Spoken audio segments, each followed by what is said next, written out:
Boxing, this is Boy Kalawang TV.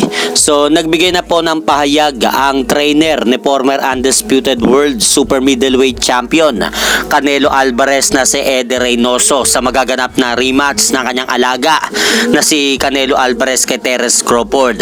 Nagaganapin sana sa darating na anibersaryo ng 5 de Mayo.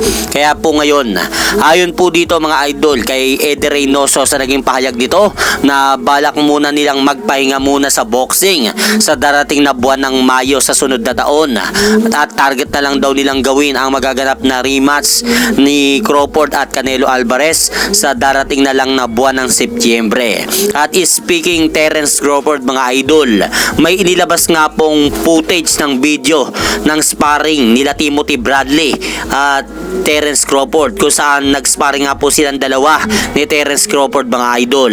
At sa video na yan mga idol, makikita po natin na bumagsak nga po si Bradley matapos tamaan ng kanang halibas ni Terence Crawford sa sparring. Pero kung pagmamasdan po natin sa video mga idol, na parang naitulak lang ni Terence Crawford ng braso kaya bumagsak itong si Timothy Bradley at nawala ang balanse nito.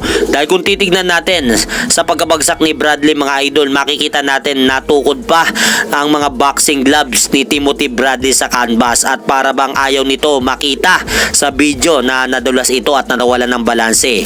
So ito nga po mga idol, panoorin po natin yung naging sparring ni Terence Crawford at Timothy Bradley.